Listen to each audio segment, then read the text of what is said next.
Hello guys, welcome to my YouTube channel. मैं साक्षी आ गई बहुत ही शानदार वीडियो के साथ। जो फिजियोलॉजी होती है वो कुछ ऐसी होती है कि इंटीमेसी के टाइम पर वह साइज में बढ़ता है, हार्ड भी होता है और ऊपर की तरफ भी उठता है।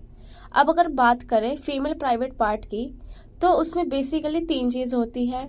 सबसे ऊपर की तरफ उसमें एक बहुत छोटी सी दाने जैसी रचना होती है जिसको क्लाइट कहा जाता है।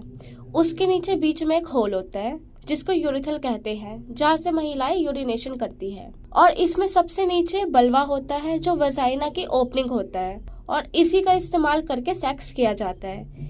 यह एक पूरी कैनाल होती है और इसकी गहराई 4 से 6 इंच बड़ी होती है। अब गाइस, अगर बात करें क्लाइट की, तो क्लाइट इंटीमेसी के दौरान साइज में बढ़ता है और हार्ड भी हो जाता है। और अगर बात वजाइनल कैनाल की जाए तो डेफिनेटली यह भी हार्ड होती है और साइज में थोड़ा बढ़ती है।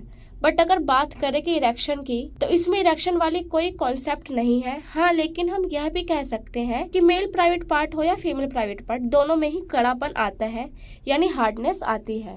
कंपेरेटिव फीमेल प्राइवेट पार्ट में थोड़ी कम आती है, मेल प्राइवेट पार्ट में ज्यादा हार्डनेस आती है क्योंकि ब्लड फ्लो बढ़ता है।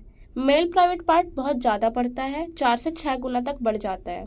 But female private part comparatively बहुत कम बढ़ता है। आप ये कह सकते हैं आधा या 1 इंच तक ही बढ़ पाता है। सो गाइस, कहने का मतलब यह है कि योनि भी खड़ी होती है, साइज में बढ़ती है। अगर हम रफल करें तो यह सच है, योनि भी टाइट होती है, उसमें हार्डनेस आती है, थोड़ा साइज बढ़ जाता है।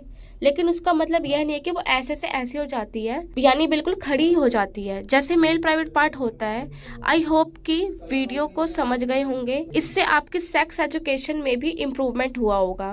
तो मेरी ऐसी और वीडियोस के लिए मेरे चैनल को सब्सक्राइब करें और वीडियोस यूजफुल रहा है तो उसको लाइक शेयर। सो गाइस, फिर से मिलते हैं एक नई वीडियो में नई जानकारी के साथ। तब तक के लिए ध्यान रखिएगा। Good bye.